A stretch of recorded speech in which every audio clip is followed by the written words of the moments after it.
Hi everyone. Today I'm going to talk about the statement of profit or loss under IFRS 17 and how it compares to the IFRS 4 statements. But before I start that, let's look at a non-IFRS 4 income profit and loss statement. And in front of us, we have JB Hi-Fi, which is just an electronic store in Australia. And I have the statement of profit or loss for this company for the financial year ending 30th of June 2019. So as you can see, this first slide is the net income, and this next slide underneath that is the other comprehensive income, which is really the display of the unrealized gains or losses during the financial year.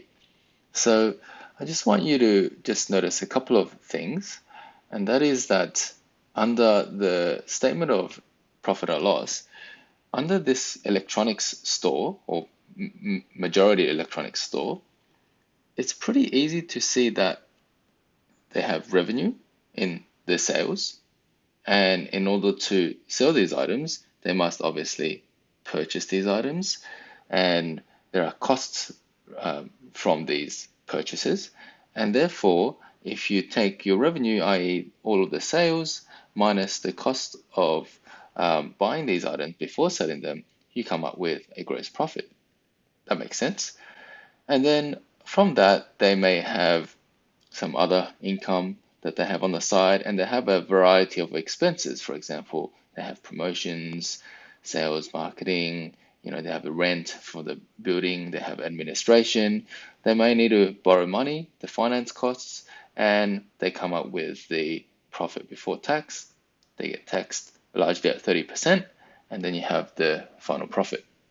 So that's easy to understand, that's tangible, and we know what this is talking about. If we move on to insurance companies, which is what IFRS 4 covers, then it is not as easy to understand what's going on here. So let's move on to the next slide, where we're talking about a hypothetical insurance company under IFRS 4.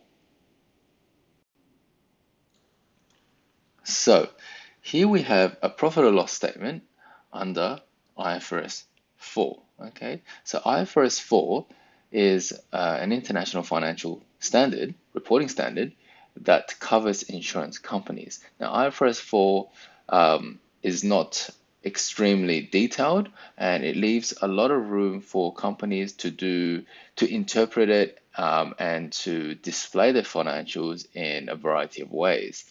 This is why in Australia, the AASB has actually gone further, and they've released the AASB 1023 standard for GI companies and the AASB 1038 standard for life companies. So in this example, I've come from the perspective of a general insurance company, i.e. a GI company. So, but this concept can easily apply to life companies, but the presentation will be slightly different because, as you can see, there are currently two ways to display this. And these two standards are standards set by the Australian Accounting Standards Body, and this is set by the international version of that. Okay, so this is global, and then as it came to Australia, the Australian Standards Board thought, okay, we need to set something a little bit more detailed than that, so they've come up and they've set two standards. So if we have a look at this, we have gross written premium, gross earned premium, net earned premium, claims expense, commission, and underwriting and other expenses. If you think about what an insurance company does, well, an insurance company sells insurance policies. But if we think back to the JB Hi-Fi example, when JB Hi-Fi sells an iPhone or a computer, usually what is their service? The service is really the sales component, right? The customer comes into the store, they sell, they do the transaction, off they go. There might be some warranty or whatever that they will do afterwards. But the majority of the service is in the sales. So it's easy to understand that the revenue relates to the sales and the cost of doing business relates to whatever they need to do to generate the sales. So for an insurance company, what is the service? Well, if I'm an insurance company and I sell you an insurance policy to cover your car, and you've been paying it for 5 years, paying me money for 5 years, then what service have I provided if you have never got into a car crash? Some people might think, well, insurance companies are rewarding me with the money because I've been paying premiums. But if you think about it, if you had any issues with your car during those 5 years, then you can submit a claim. So if you got into a car crash and it's an insurance policy protecting your car and its contents, then you can submit a claim. And as an insurer, I will need to obviously evaluate the claim. And if eligible, then I'll pay you for your loss, for your financial loss. So one way you can see it is an insurer is standing ready to provide a payment. But IFRS 4 never measures this standing ready. So if we have a look at this, all it looks at is gross written premium. Well, this is how much the insurer has obtained from the money that the customers have paid. And here, the gross earned premium is a recognition of this gross written premium. And this is what IFRS 17 is trying to really change. And that is that, okay, this amount, the gross written premium, is premium received, right? So if I sell you a policy at the beginning of the year and you pay me $1,000 at the beginning of the year, then I receive that $1,000 upfront. So on day one, I receive $1,000, but I've really done nothing. This gross earned premium, this piece here, is the premium earned. Okay, and there are different accounting ways to earn this premium, but usually companies earn it through straight line, i.e., if it's 1 month has elapsed, they earn 1/12 of the premium. And if the pattern is significantly different because of seasonal losses, then they may earn it according to some specific pattern. So the main point here is the premium received may not be exactly equal to the premium you recognize in a period because of the choices that a company has made to recognize this premium under IFRS 4. This is gross earned premium, so i.e. that's the premium that you earn before you've considered any reinsurance. But once you've considered reinsurance, then you must subtract any amounts that you pay for the reinsurance contract, or you've recognized for the reinsurance contract, and then you have the net earned premium. And so, by the way, similar to gross earned premium, there's a concept of reinsurance written premium or reinsurance premium paid, and that's just not shown here. But we've shown the net earned premium, which is the gross earned minus the reinsurance expense. So after that, we have the claims expense of 900. So that's pretty much how much the insurer has paid for the claims. Notice that this is net, okay? So after reinsurance. And we have net commission of 100, and we have other underwriting expenses of 100. So that gives us our underwriting result, which really is telling us or telling investors, as an insurance company, they underwrite losses or they underwrite the risk. Okay, so it came all the way from Lloyd's of London, where in a coffee shop they had the blackboard and they wrote out all the risks and they drew a line, and the people who wrote their names underneath this line could underwrite this loss. Okay, so i.e. they were saying if these losses were to eventuate, then we will be happy to pay for those losses. That's where the underwriting came from. So it's all related to the insurance business, and it's all relating to the risks. So in order to underwrite this and the costs associated with this compared to the money you've gained from this, that's your underwriting result. Before considering any investments, returns, or any financing costs or tax or anything, it's just the cost of doing the business, just similar to in the JB Hi-Fi example. You have your cost of goods and then you have the revenue, right? So the cost of buying the goods and the revenue gain, that's really similar to this underwriting result. You can think of that as your sales result, okay, or the net sales result. And then we have some investment income on policyholders' funds and the shareholders' funds. So really what this is saying is you receive a bunch of premiums and we might invest some of that. So we get some investment income on that. And some of this premium are associated with policyholder funds and some of these are associated with shareholders' funds, i.e. we have investment income that we've yet to distribute to, say, shareholders through dividends, and we're gaining some money on that. Okay, so that's why they split them up into these two categories. The ones relating to policyholder funds are meant to be investment income that could be used to fund these claims expense or these commissions or underwriting expenses in the future. Therefore, that's included in the insurance profit, whereas all the rest are included in just total profit of the company, which is not related to insurance profit.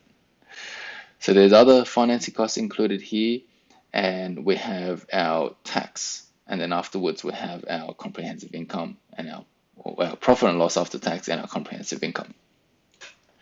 What's important here to note is that under current arrangements, this net claims expense can include impacts of discounting. Okay, so this amount here, it can include the impacts of discounting. So if it can include the impacts of discounting, then why is this separated from these other financing costs? Because aren't they all financing? And how about, I mean, this is really time value of money. So are any of these related to these? So this is where IFRS 17 makes a distinction. So now what I'm going to do is I'm going to move to the next slide where I'm going to compare an IFRS 4 basis with an IFRS 17 basis. So let me just move this to one side. Just give me one sec. And I'm going to move an IFRS 17 basis. Okay, here we go. Now, as you can see, one thing to notice, and this is an extremely simplified example, so this won't happen exactly in reality, and I'll explain in the slide after this, but this number here, the 490, is exactly the same under the two bases. So I'm just using this so that you can see the mapping, the relationship between the IFRS 4 and IFRS 17, but in reality, these two numbers in the same period will not be the same, okay, or very unlikely to be the same. But in all of the periods combined under the same contracts, then the sum of those will be the same, and I'll explain in the next slide. So if we have a look at this, another couple of things you might identify is that the underwriting result over here,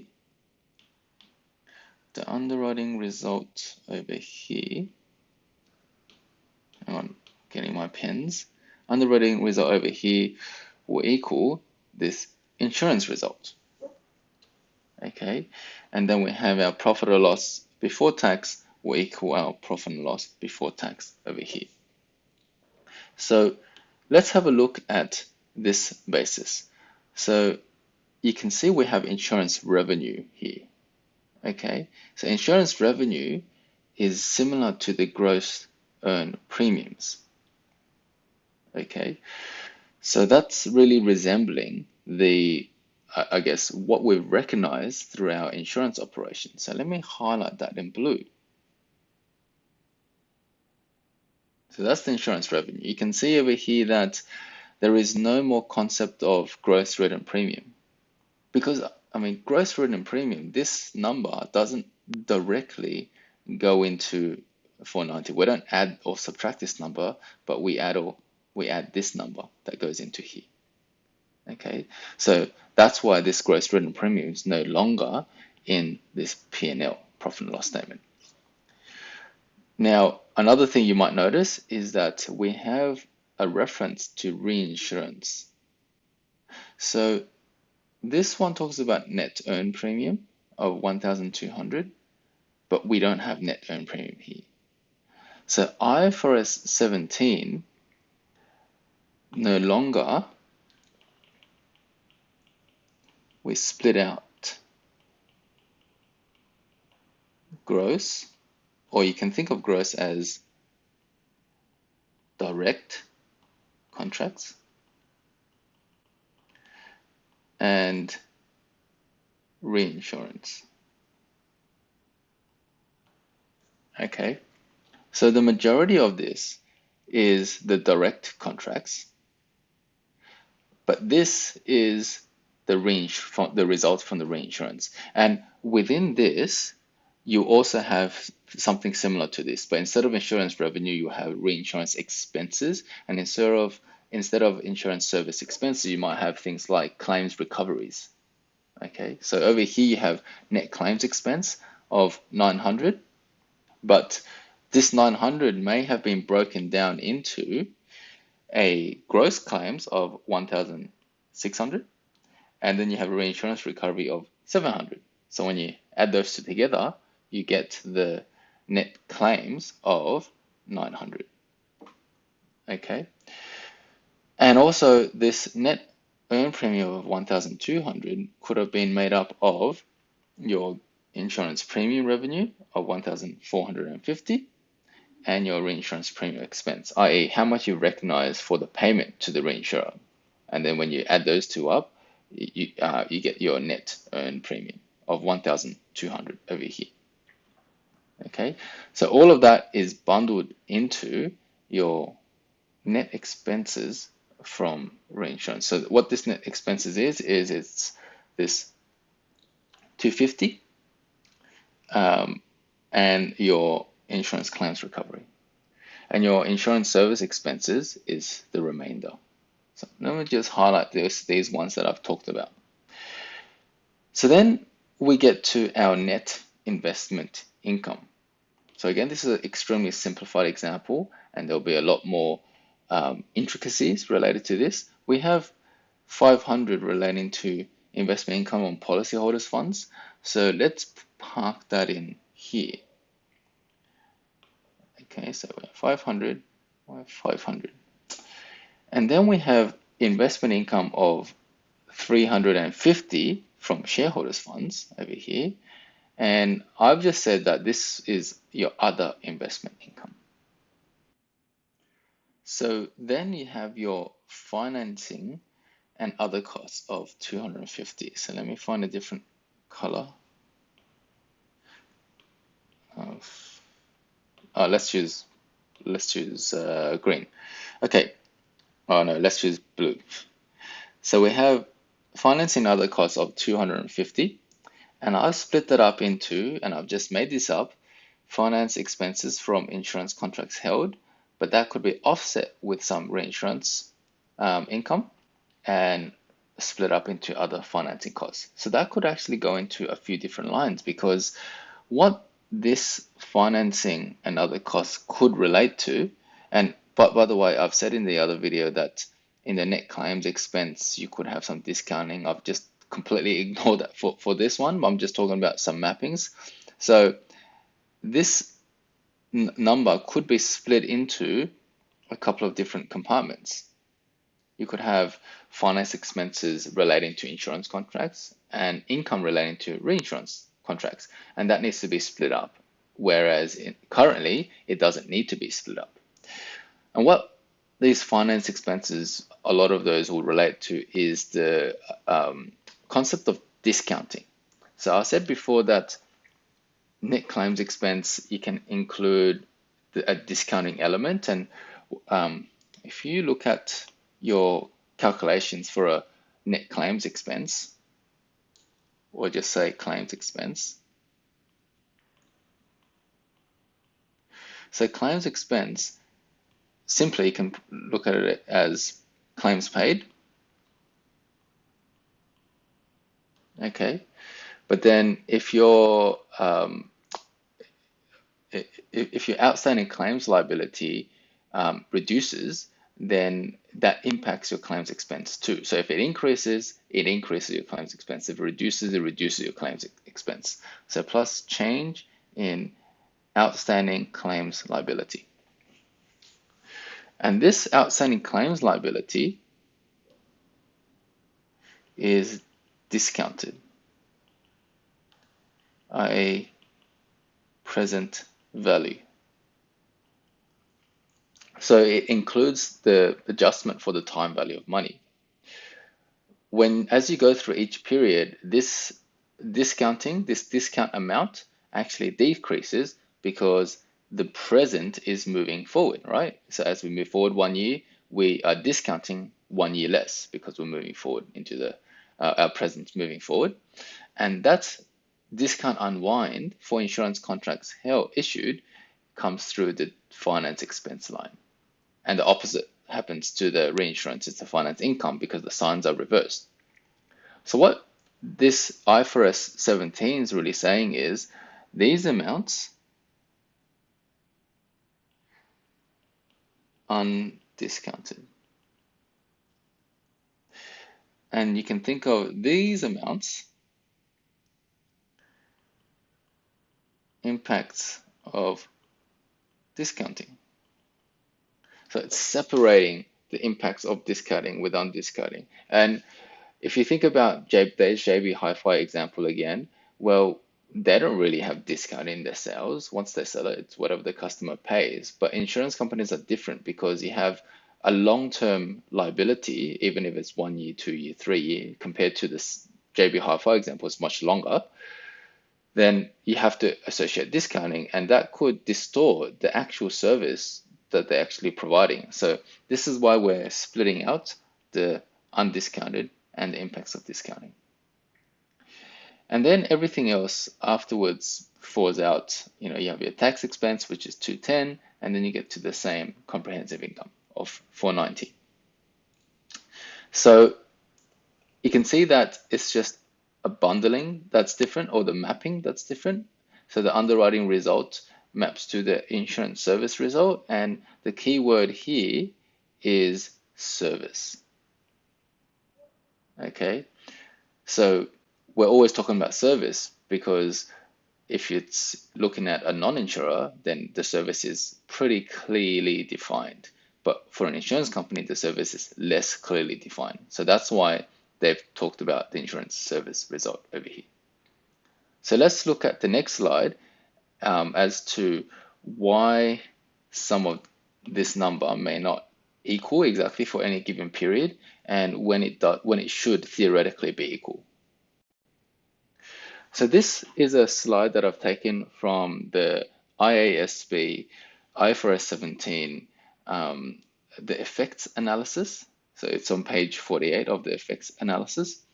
And in this slide, it compares IFRS 4 with IFRS 17, and it really talks about this table may not be representative of any specific practice because you have your local jurisdictions and accounting bodies, for example, the Australian accounting body, putting in their requirements.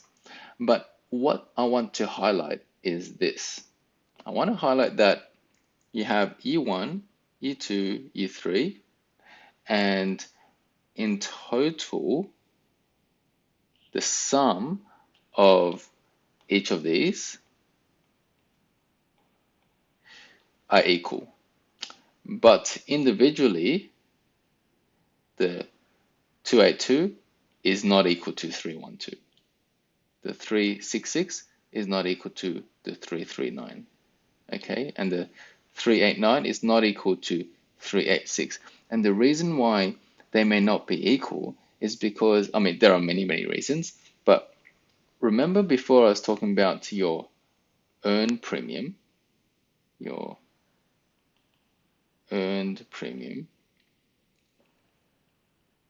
and I was saying that the earned premium, the company, can earn it either straight line or according to the incidence of risk or the pattern of risk. Well, under IFRS 17, the default way to earn this premium is through a concept called coverage units and contractual service margin, or CSM. And because of that pattern and a whole heap of other reasons for recognizing the amounts, these your premium earned is different. Okay, your insurance, it doesn't show you here, it just shows you the premiums you've collected, but there should be another line saying the premiums that you've earned. The insurance revenue here is not in line with the original earning pattern of the premiums. And that actually drives your total profit and loss being different from each period. But at the end of all of your contracts, you have to earn all of the premiums anyway. And that's why at the end, your total profit will be the same. But during the different periods, the total profit will be different depending on the patterns, depending on the interest rates you use, depending on the when you pay out the claims. Okay. This other comprehensive income here, I've just said I'll touch on briefly. That's currently 0. But if you had a change in assumptions, so let's just say change in discount rate. So if you change your discount rate, say during year 2, then that's saying that, well, your discount rates change, but your service that you're trying to provide the customer hasn't really changed. It's just your evaluation of this of the present value of the amounts has changed, but the actual service hasn't. So nothing has been realized. And if nothing has been realized, then that should be in the other comprehensive income line. And therefore, it provides us with an option to put it in here. So the changes in discount rate shouldn't affect the insurance revenue because the actual service that you're providing hasn't changed, unless this actually does change it in some life insurance products and some participating products. It may change the revenue, but in general insurance products, it typically doesn't. And therefore, if it doesn't change the revenue, but it changes the unrealized amounts, then that could be parked in other comprehensive income. And that's an option that companies can apply. The important message here is if you do choose this as an option, then if you have an amount here, then the total of these 3 numbers should equate to 0. And the reason is because, as I said, changes in discount rate just changes on how you're measuring the present value. It doesn't change the product or the service. And if it doesn't change the product or the service, then at the end of the day, after your contracts have all expired, then nothing has been realized due to this because it all unwinds in the end. So companies are now really struggling to do a lot of these mappings because there's a lot of intricacies in there, and all of their systems and policy administration systems and claim systems are all, I guess, they're all configured in a certain way and they're clunky, especially with all these legacy systems. So this is what's making it extremely difficult to do this mapping and to come up with a whole set of new numbers. And one big frustration of companies is that if at the end you're going to come up with the same profit anyways, then why are we spending all of this money to do this? Well, the answer is because it tries to make the profit and loss statements more in lines with other non-insurance companies, for example, JB Hi-Fi, and that could allow more investors to understand insurance companies and to make more informed investment decisions. So in the next video, I'll go through a balance sheet example similar to this, and I'll talk about some of the issues and concerns with the balance sheet example. So hope this video made sense and clarified some concepts. But until next time, have a nice day and don't forget to smile.